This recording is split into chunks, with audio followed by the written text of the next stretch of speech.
Well, thanks, Lori Ann, for taking time out of your busy schedule to talk our favorite topic, supply chain, and what's going on in the industry. We're starting the month of October. I think the last few months have been a whirlwind, everything from weather events to shifting trade lanes to contract negotiations across multiple modes of the supply chain. You cover this industry as much and as well as anybody. So what are some of the big call outs from your viewpoint? What are the big things that you're seeing in your various travels and who you're talking with?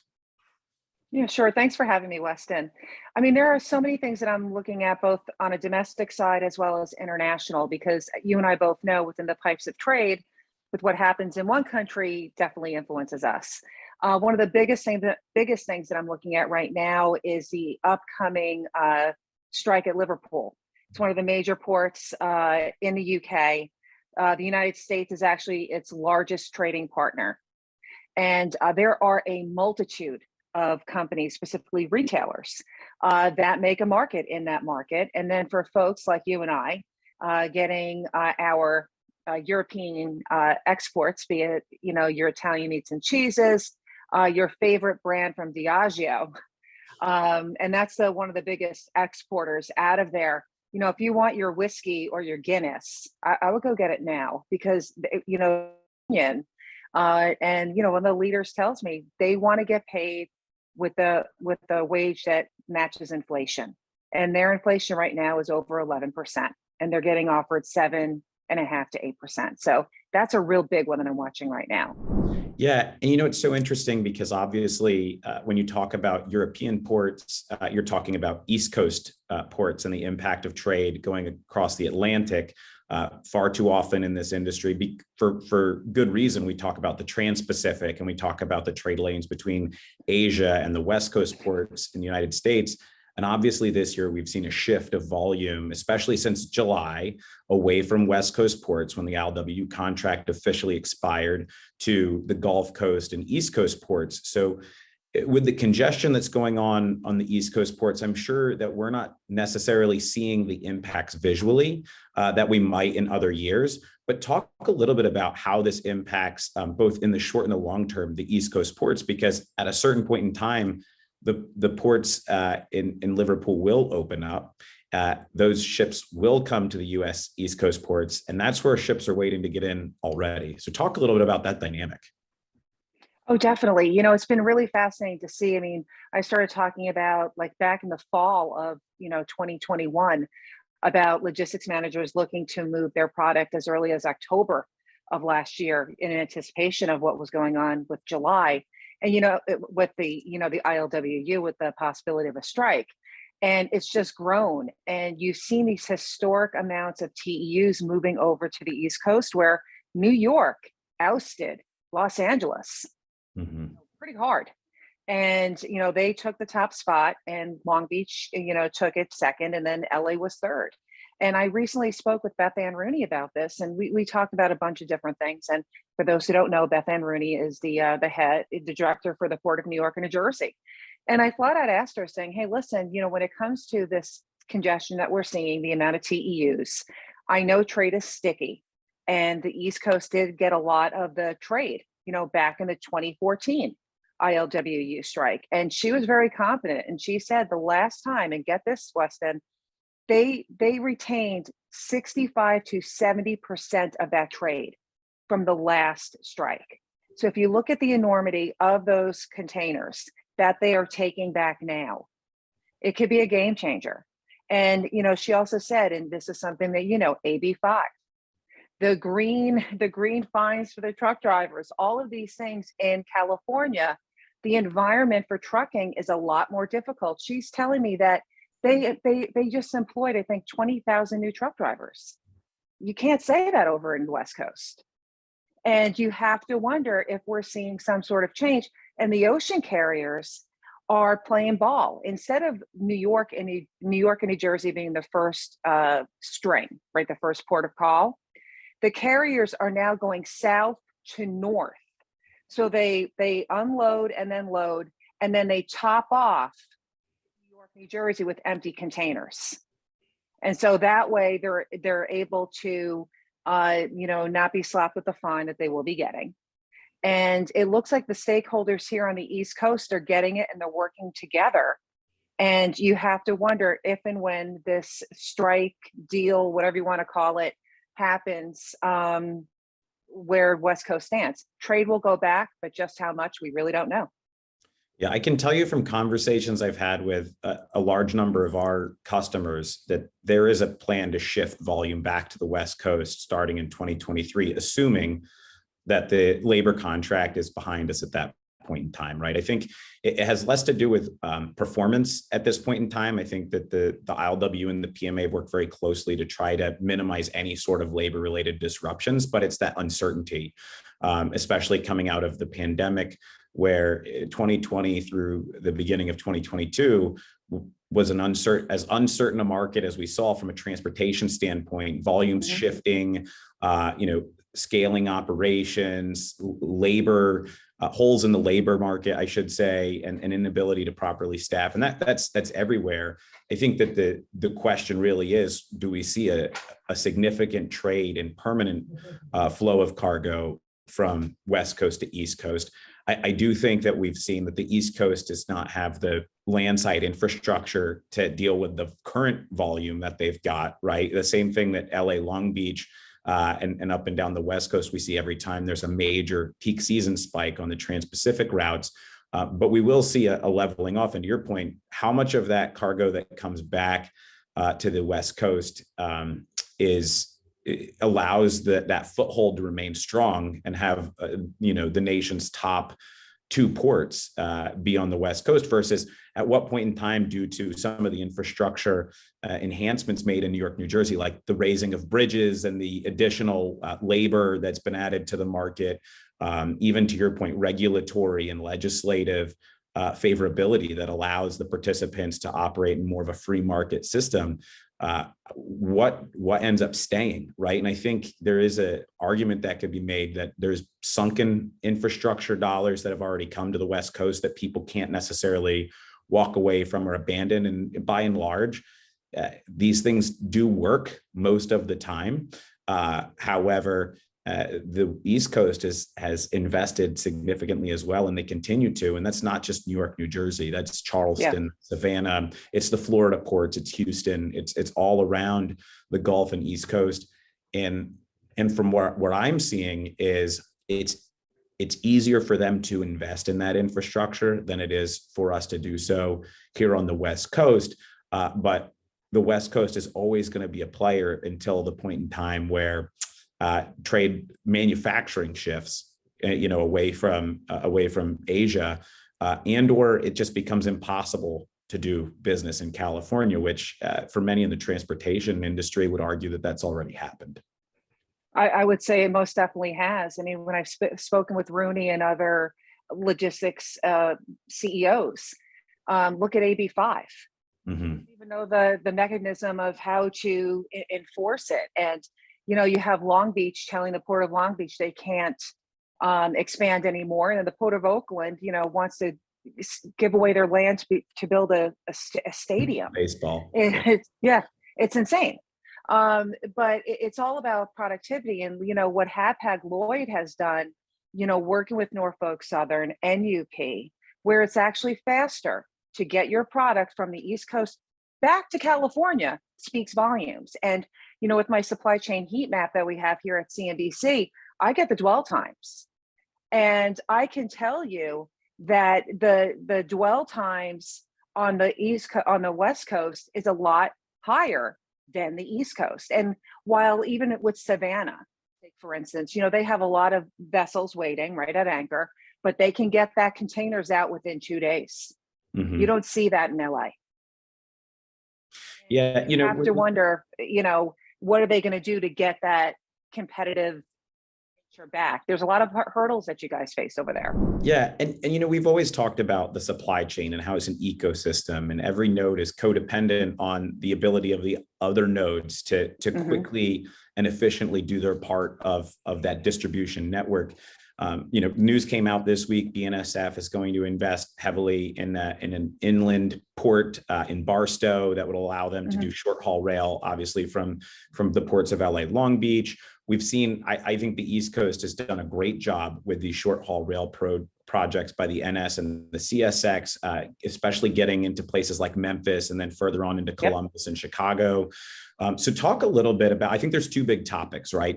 One is the role rail plays, because the railroads got beat up by Surface Transportation Board a lot over the last 2 years. But I think that in many cases, the railroads are actually stepping up and trying to think of innovative ways to get more throughput, to get more velocity, to increase their capacity. Obviously, you can't just go build rail tracks all over the country and add that type of capacity. But, can you talk a little bit about the role the railroads play and the role of the inland port and where you see that going? Because I think there's two schools of thought. One is that inland ports are here to stay and they're an important part of our supply chain. And then the other part is, well, once things settle down on the coastal ports, there's not a need for an inland port, which again, I think is a little bit short-sighted. And then beyond that, we also have this dynamic of more repatriatization of American manufacturing and even nearshoring in places like Mexico and South America. So as we look at all this, what are your sources telling you as it relates to what does the supply chain look like in a year, 3 years, 5 years with the reemergence of rail in the sense of trying to figure out how to open up more capacity, trying to figure out how to be more efficient, looking at inland ports, and then also how that could affect. Oh, you froze there for a second. I froze there for a second. Yeah, you froze there for a second, but I kind of get where you're going. I mean, when it comes to the inland ports, I think they're here to stay. And the reason why is the American consumer has changed. We're not going to go back pre-pandemic. We're not going to stop spending. We're just not. I mean, when you look at what people are buying right now, I mean, you may trade down a brand or two, but a lot of people are still indeed purchasing. And then also when it comes to it offers that interoperability and the flexibility that you need as a logistics person to go, okay, how can I avoid Chicago? Why the heck would you want to send a container to Chicago now? And that's actually been for the last year.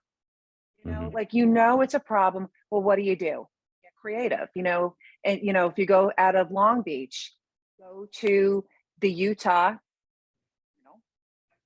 and then, get it on a rail, get it over to Memphis.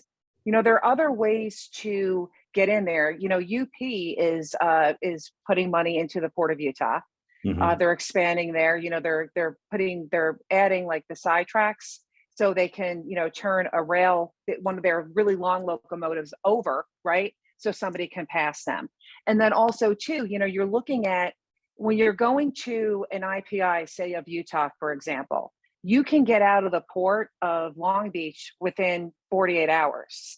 Whereas if you're trying to get to Chicago, you're waiting.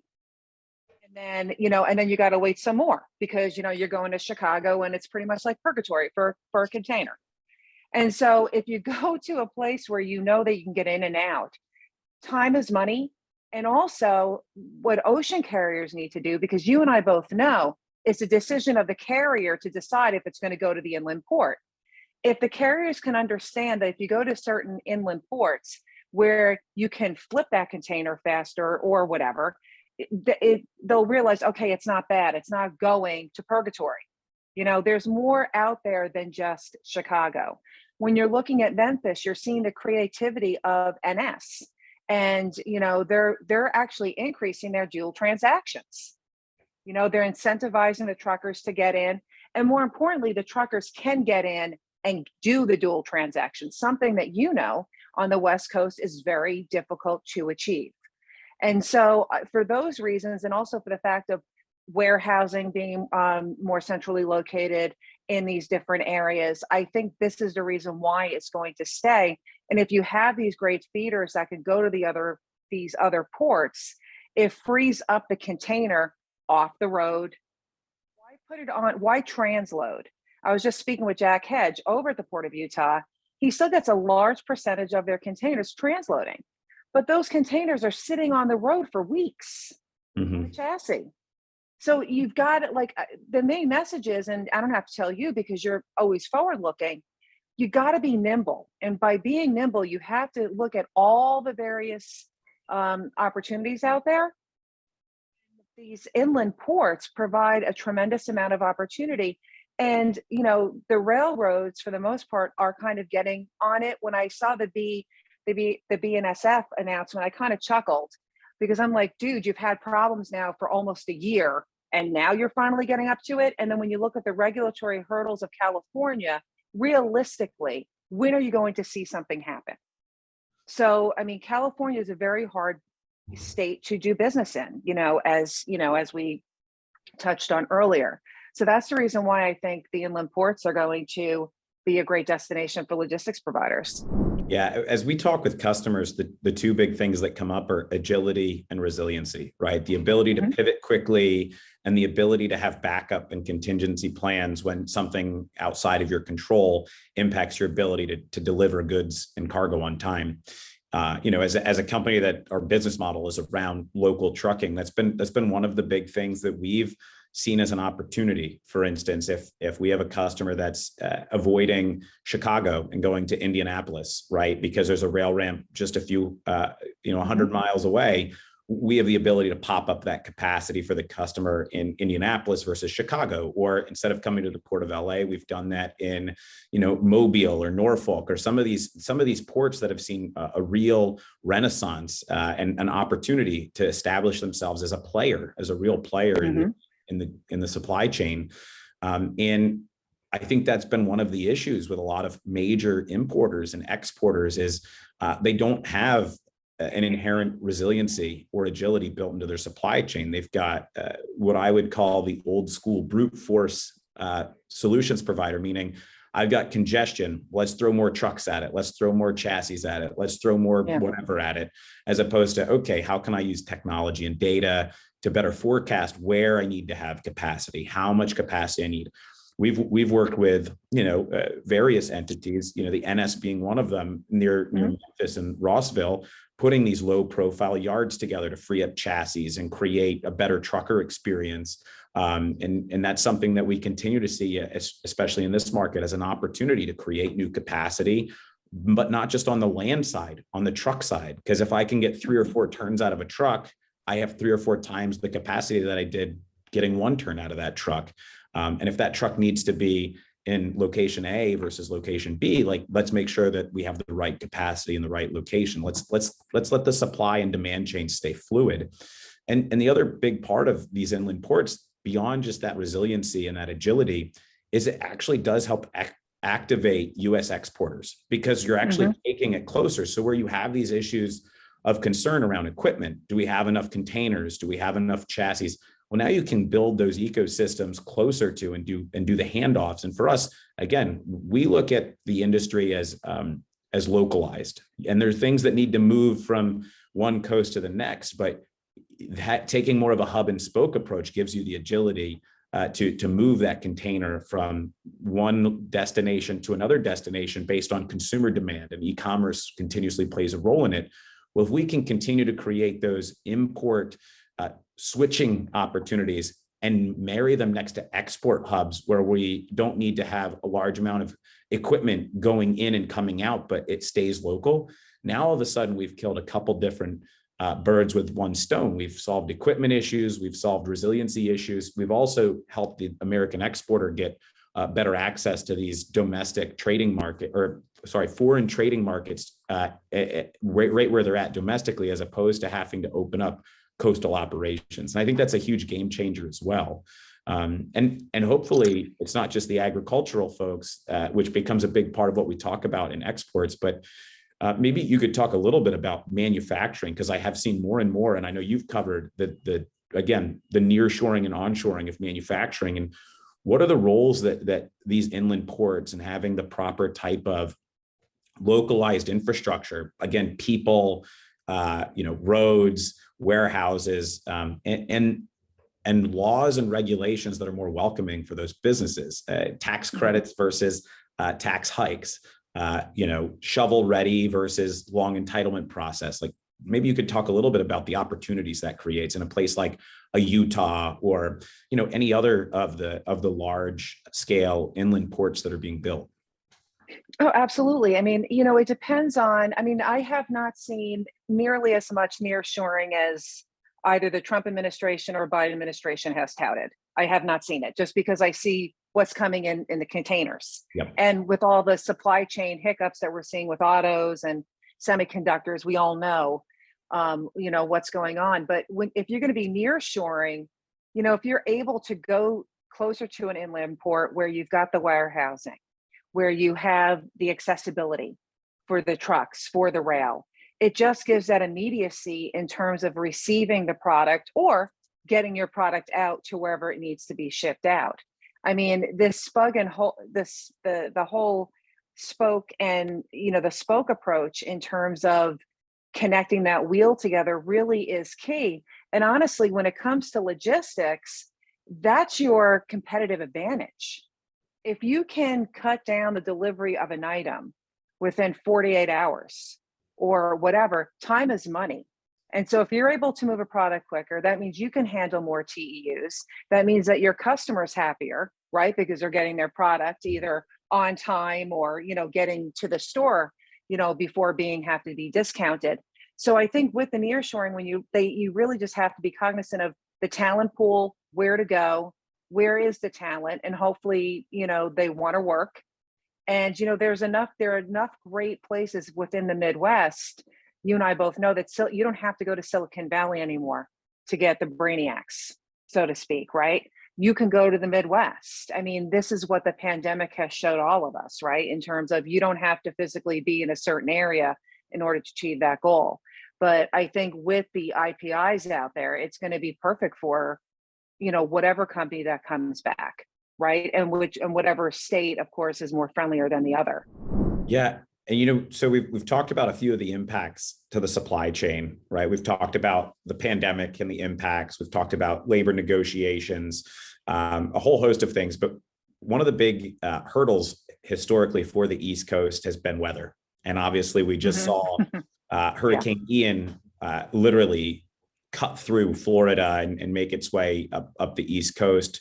Can you talk a little bit about the impacts that you see that having? Because as we know, again, it's an ecosystem. And typically when we see an impact in one area, you may not see the correlating impact downstream for weeks or months. So what are you hearing about the impacts of Ian? And are these, not to have a loaded question, but are these weather impacts things that are also being taken into consideration as people look at East Coast versus West Coast? Because it's not always just about the speed of travel, but again, if you're not dealing with snowstorms, rainstorms, and hurricanes, like will we see maybe cyclical shifting back and forth?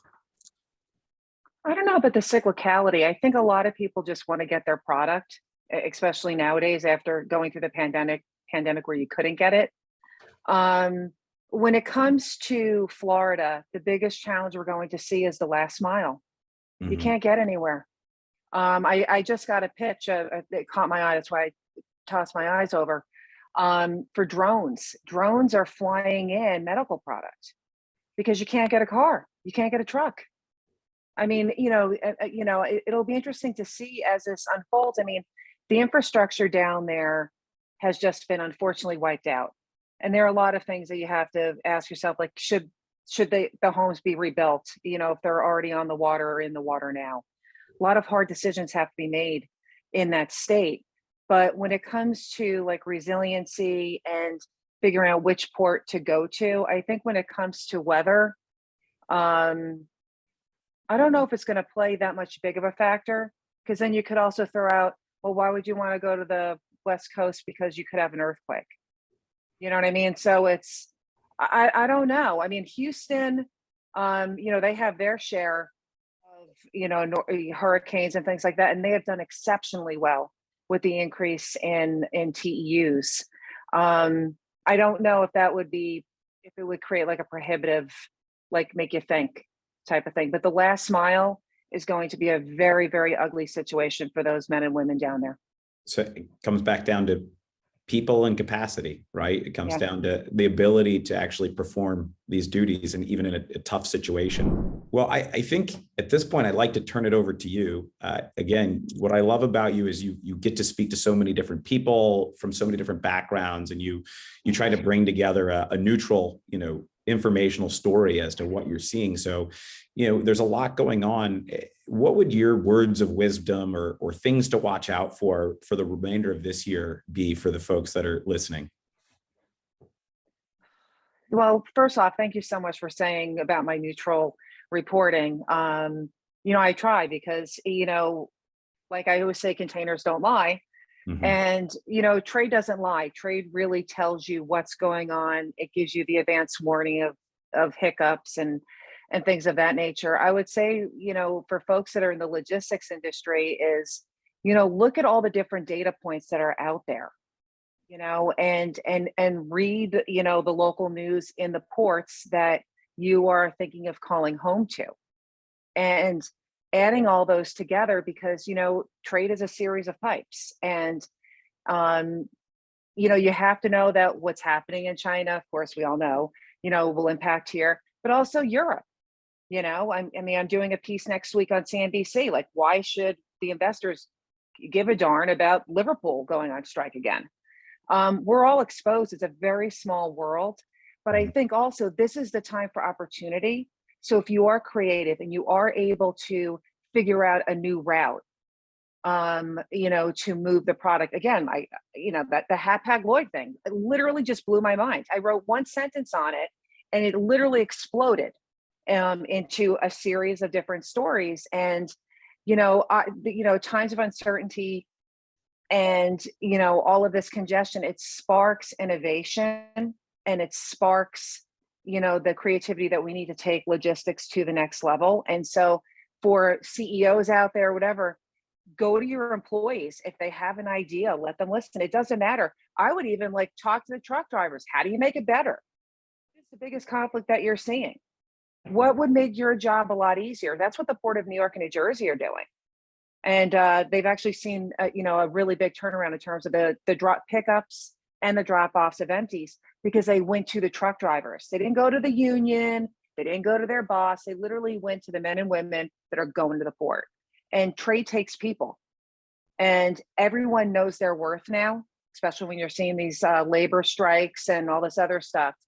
I think that you need to get out of the C-suite, get down on that ground, and really start talking to the men and women because you may be able to improve the business because of them, because they're the ones that are moving it. And that's I think my biggest piece of advice.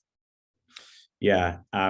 And one of my big takeaways there is companies like Cargomatic are well suited moving forward because we're enabling the one truck, two truck company that boots on the ground chief driving officer to build a business. At the same time, we're using technology and data to better the supply chain solution. And I was just at a conference where a lot of people talked about uncertainty for next year, but the subsidence in volume is a good thing because maybe it'll help us dig out and fix the supply chain. And my answer is if the solution is that we just move less cargo, that's not a real solution. And I think that's what we're going to see is over the next year as we continue to look at what really happens in the economy, because it's not really cooling off, right? It's just it's No. taking a different form. People are still spending, to your point. Maybe they're spending on different things. You may have some commodity specific recession going on, but it's not an economic recession as we're used to seeing it, where the entire economy cools off and people are seeing massive job losses and reduction in income. But what we are seeing is this need to pivot quickly and this need to forecast what's going to happen. And again, if we can't figure out how to move things more intelligently, when we have the most volume coming through our gateways, then we're not really fixing the problem. And when we have opportunities, we need to make sure we're investing properly, because the best time to invest for the future is when you see a lull. And hopefully we don't see the supply chain as a whole. And I throw the government into this, be penny wise and pound foolish and say, wow, we really should have invested so we could have handled the 2020 through 2022 volumes. But now we're seeing a downturn, so we're going to hold on to our money. right? Hopefully we start to, and the companies that do invest, they're the ones that are going to be around in 2024, 2025, when we see another giant spike in freight. But again, the one thing people forget is our volumes right now are still higher than they were in 2019 pre-pandemic. So in the same way that we patted our back in 2021 to say, oh, April 2021, I grew 3,000% over where I was April 2020. We didn't move anything in April 2020. So it's really easy to grow that. When you have a record year and you look back and say, wow, we dropped 20%. But yeah, what was that up from the last quote unquote normal trade cycle? And I think we need to look at that. We still have pretty strong volumes. We still are moving stuff. Some of the patterns may have changed. But let's be honest, we know there's going to be another spike here. Something's going to happen that's going to create a spike in demand and a spike in volume. And we need to be prepared for it.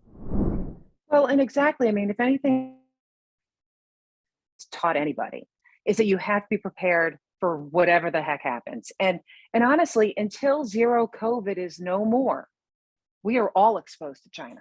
Mm-hmm. People forget, there are still hiccups within the supply chain there because they are still shutting things down. You just don't hear about it. And why? Because they're communists. And so they're able to do that. But, I've been able to speak with logistics managers. I mean, if the Cargomatic truckers would literally go insane if they were trying to truck drive, even like in a neighborhood. Sometimes you're stopped 4 or 5 times to show your COVID test. And and it's still the same where a day trip now takes maybe 4 days. Mm-hmm. Like, that's not productivity.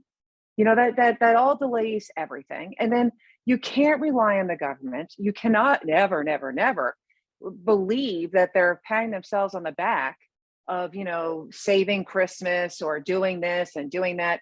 They have not put money into the infrastructure. And this goes back to multitude of administrations. Doesn't matter if you're a Democrat or Republican. You're talking about our government. Our government. They have not. And it's laughable. And when you look at the challenges that the men and women that have to move trade face every day with the inadequate roads, the bridges, the everything, it's pretty sad. And also with the environment, like with Cargomatic, as you know, being a leader, culture is key. You want to have a good culture, positive culture for your employees so they deliver and they kick butt. Because if they kick butt, you kick butt. And so if you're able to speed up the flow of a pickup where you have dual transactions, you're moving stuff, you're humming along, they're going to feel like a rock star. And that just feeds off each other. And this is the moment now where every logistics manager has to go, how do I improve my efficiency so my employees are happy as well as my clients?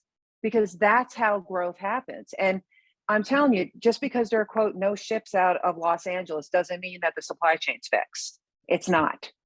It's far from it. And so that's the approach that people really have to do, is you got to seize on that creativity. Absolutely. Thank you so much for taking time out to join us. I know how busy you are. We're humbled to have you. It's good to have you on our screen as opposed to the big screen in my house that I see you on almost nightly now. And I think you said it best. Like, when it comes to this industry, it comes down to culture, it comes down to innovation, it comes down to investing, and really it comes down to people and understanding how those different elements play a role in supply chain efficiency and the different emerging trends and markets that we're dealing with. That's really what we all need to pay attention to, because as we build out these innovations, as we build out these new hubs, we got to have the people, we got to have the willingness, and we have to have the real infrastructure, both physically and digitally, to support these networks. And I, for one, am excited. I think that all of the support we've gotten and all of the coverage we've gotten from the media shining the lights on what really happens on the ground for a truck driver or for a terminal operator is going to help us get through some of these issues. But hopefully, when the pandemic started, I said, I think finally we've got a bottleneck that might be so prolonged that the government has to take a look at the supply chain as more than just the punching bag for certain, key regulatory topics. And my hope is that we see that follow through. We've made a lot of good progress just with the attention, but now we need to see some real skin in the game as it relates to infrastructure investment. Eisenhower administration, still the last time we had a major infrastructure bill, to be honest. And including the digital infrastructure in that. And it's not always about bringing manufacturing back to the US. Most manufacturers are supply chain companies. And how do we make it easier for them to get their components and put together their products so that they can be sold? That's a great way to fight inflation, is just make things easier for the trucker, make things easier to get goods to and from these hubs, and make things easier to get things into homes. So exactly. No, absolutely. Everybody knows their worth now post-pandemic. And now it's just a matter of making sure that the rhetoric that you have heard and have been promised, that things are delivered. And if not, they are held accountable. Yep. Well, thank you again, Lori Ann LaRocco from CNBC. Also, you can catch her work in Freight Waves and in American Shipper. And for the two of us and for Cargomatic, I'm Weston LaBar signing off. Thank you.